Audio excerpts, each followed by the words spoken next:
Баршаңызға сәлем, менің каналыма қош келдіңіздер. Видео ұнаса әрі қарай көріп, каналға тіркеліп, қоңыраушаны басып қойыңыз. Бүгін сіздермен ши құрағының тігілу әдісімен бөлісемін. Бізге шыт немесе бөз матасы қажет.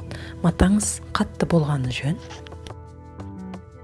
Енді матамыздың центрін тауып алу үшін алдыңғы құдық құрағында бүктелгендей етіп, немесе сызғышпен қаламмен сызып алсаңыз да болады. Бұл матамыздың өлшемі 18-ге 18 см. Сіз 15 см алсаңыз да болады.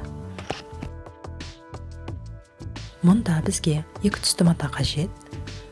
Мұнда ортасына қоятын матамыз 4-ге 4 см, яғни квадрат, ал ленталарымыздың ені 3 см.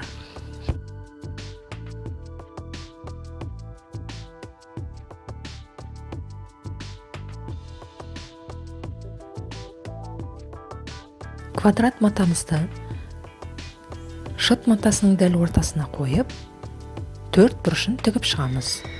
Бұрыштары мына сызылған сызықтармен сай келуі керек, бірдей болу керек яғни. Лентаны тіккенде түгі төмен қарап тұру керек, соны бақылап отырыңыз. Осылай лентаны тігіп алып, сосын қиямыз.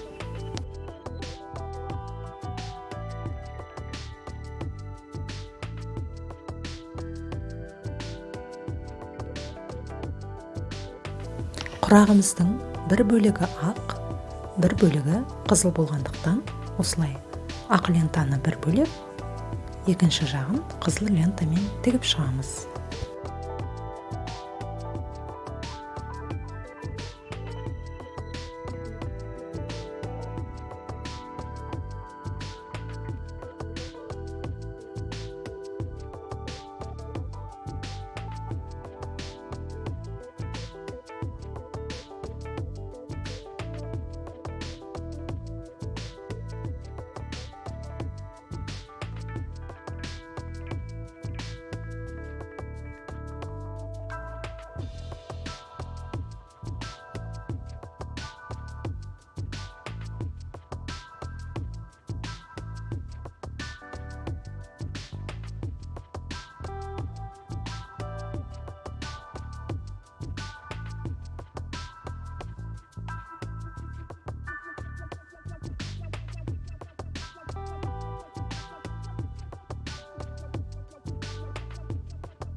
Ленталарымыздың бұрыштарын тексеріп қойғаныңыз үшін, осылай құрақтың астындағы матаның бұрыштарымен бірдей болып шығу керек. Сонда құрағымыз тегіс, әдемі, түзу болып шығады.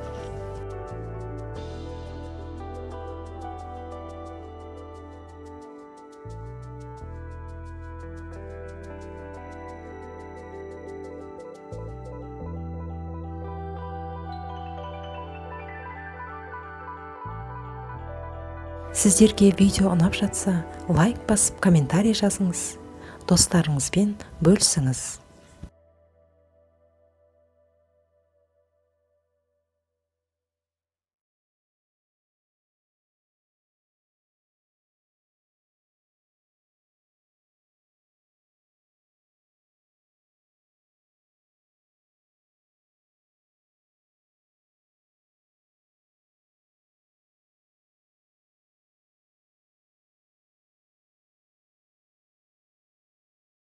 Мінекей, құрағымыз да дайын болды. Енді шетін айналдырып тігіп шығамыз.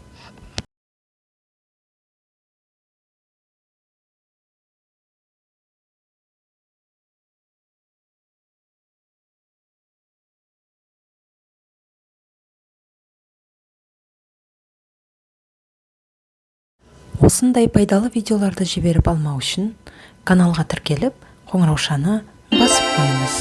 Сіздермен болған Айнұр, келесі видеода кездескенше.